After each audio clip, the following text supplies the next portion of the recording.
കേരളത്തിലെ തിരുവനന്തപുരം ജില്ലയിൽ പോത്തങ്കോട് സ്ഥിതി ചെയ്യുന്ന ഒരു ആത്മീയ കേന്ദ്രവും തീർത്ഥാടന കേന്ദ്രവുമാണ് ശാന്തിഗിരി ആശ്രമം.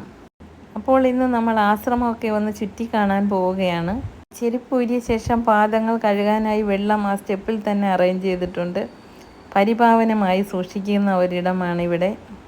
നവജ്യോതി ശ്രീ കരുണാകര ഗുരു സ്ഥാപിച്ച ഈ സ്ഥാപനം ഇന്ത്യ ഗവൺമെൻറ് ഒരു സാമൂഹികവും ശാസ്ത്രീയവുമായ ഗവേഷണ സ്ഥാപനമായി അംഗീകരിക്കുകയും വികസിപ്പിക്കുകയും ചെയ്തിട്ടുണ്ട്. ആശ്രമത്തിൻ്റെ ചുവരുകളിൽ ഗുരുവചനങ്ങൾ എഴുതി വച്ചിരിക്കുന്നത് കാണാം. ആശ്രമത്തിലേക്ക് കടക്കുമ്പോൾ ഇവിടുത്തെ കാര്യങ്ങൾ വിവരിച്ചു തരാനായി ഒരാൾ എപ്പോഴും നമ്മളെ അനുഗമിക്കുന്നുണ്ടാവും. ചരിത്രാതീത കാലം മുതൽക്കേ മതത്തിനതീതമായ ആത്മീയതയിൽ അനുഗ്രഹീതമായ ഒരു നാടാണ് ഇന്ത്യ. ജീവിതത്തിനും മരണത്തിനും വിശ്വാസത്തിനും അപ്പുറത്തുള്ള മനുഷ്യൻ്റെ സത്തയാണ് ആത്മീയതയെന്ന് സനാതനധർമ്മം വിശ്വസിക്കുന്നു. അസ്തിത്വത്തിൻ്റെ സമ്പൂർണ്ണ യാഥാർത്ഥ്യം വെളിപ്പെടുത്തി 90 വർഷം മുമ്പ് ചേർത്തലയിലെ ചന്തിരൂരിലാണ് ഗുരു ജനിച്ചത്. വിശ്രമമില്ലാതെ ആത്മീയ പരിശ്രമത്തിന് ശേഷം ആശ്രമം സ്ഥാപിച്ചു. നവജ്യോതി കരുണാകര ഗുരുവിൻ്റെ വാസസ്ഥലമായിരുന്നു ഇവിടെ. ആശ്രമത്തിൻ്റെ പ്രവേശന കവാടത്തിൽ വച്ചിരിക്കുന്ന ഒരു ക്രാഫ്റ്റ് വർക്കാണിത്. ഇതൊരു കാണിക്ക വഞ്ചിയാണ്. ഇതിനകത്തുകൂടെ പൈസ ഇടാം. പക്ഷേ ഇപ്പോൾ ഇത് ഷോയ്ക്ക് വെച്ചിരിക്കുകയാണ്. 1964 ശ്രീ കരുണാകര ഗുരു ആദ്യമായി പോത്തങ്കോട് എത്തുന്നത്. അന്ന് ഒരു ചെറിയ പർണശാല കെട്ടി അതിലായിരുന്നു താമസം. ഈ കാണുന്ന ചെറിയ ഒരു പർണശാലയാണ് ഇന്ന് കാണുന്ന വലിയ ശാന്തിഗിരി ആശ്രമമായി രൂപാന്തരപ്പെട്ടത്.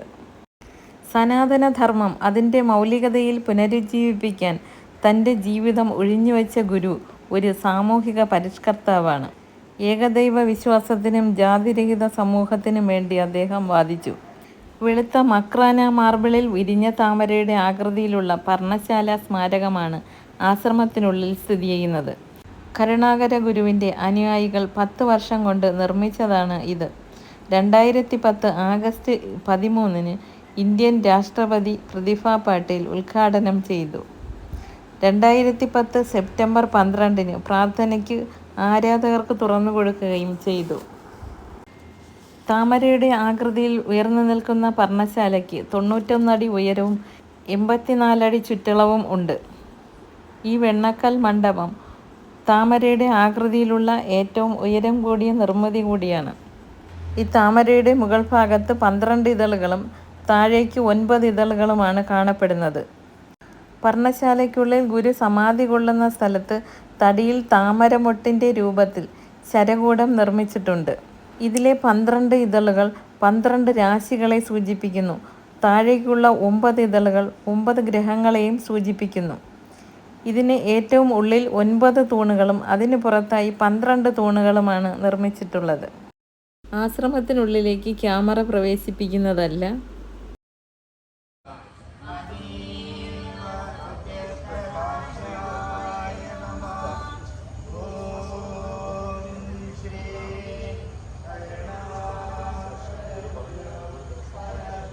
ഇവിടെ ഒരു ബോർഡ് സ്ഥാപിച്ചിട്ടുണ്ട്. ഇത് സഹകരണ നിയമമാണ്.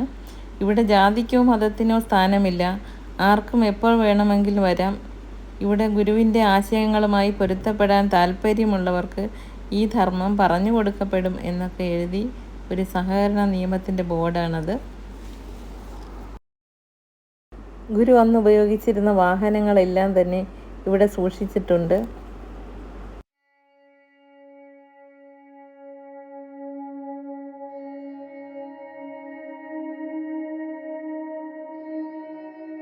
ഇന്ന് ആശ്രമത്തിന് ഒരുപാട് ശാഖകളുണ്ട്. ചേർത്തല, ഹരിപ്പാട്, കൊട്ടാരക്കര, തൃശ്ശൂർ, കോഴിക്കോട്, കൊച്ചി, കണ്ണൂർ, സുൽത്താൻ ബത്തേരി, പാലക്കാട്, കല്ലാർ, കുമളി, കൊച്ചി, മധുരൈ, കന്യാകുമാരി, ബാംഗ്ലൂർ എന്നിവിടങ്ങളിൽ ആണ് ഇത്. ശ്രീ കരുണാകര ഗുരു സ്വന്തം അന്തേവാസികൾക്കായി 1986 തുടങ്ങിയ വൈദ്യശാലയാണ് ഇപ്പോൾ വലിയ രീതിയിലുള്ള ഹോസ്പിറ്റലുകളായി കാണപ്പെടുന്നത്.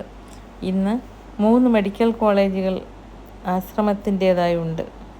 കൂടാതെ അന്നദാനം, ആത്മീയ ബോധനം, ആതുര സേവനം എന്നീ നിലകളിലും മികച്ച സേവനം അനുഷ്ഠിക്കുന്നു. ഇതിൻ്റെ നിർമ്മാണ വേളയിൽ ഓരോ വിശ്വാസികളും ഒത്തുചേർന്നു. ഒരേ മനസ്സോടെ എല്ലാവരും ചേർന്ന് ഇക്കാലവും നിലനിൽക്കുന്ന ഒരു പുണ്യം നേടിയെടുത്തു. 24 ചാനലിൻ്റെ ലൈവാണിത്. നമസ്കാരം ചേച്ചി. എവിടെ നിന്നാണ് വരുന്നത്? ആറ്റിങ്ങിൽ നിന്നാണ് കേട്ടോ. എങ്ങനെയുണ്ട് കാഴ്ചകളൊക്കെ? അടിപൊളി. എത്ര മണിക്ക് എത്തി? 3 മണിയായപ്പോൾ എത്തി. എങ്ങനെ അറിഞ്ഞു ഫെസ്റ്റിനെ കുറിച്ച്? പരസ്യം കണ്ടു. ഇഷ്ടപ്പെട്ടു? ഭക്ഷണമൊക്കെ കഴിച്ചോ? അപ്പോൾ ആറ്റിങ്ങിൽ നിന്ന് വരുന്നതാണ് കേട്ടോ. ഫാമിലി ആയിട്ടാണ്. 20 പേരാണ്. അവർ ശാന്തിഗിരി ഫെസ്റ്റ് കണ്ടോ എന്നാണ് ചോദിച്ചത്.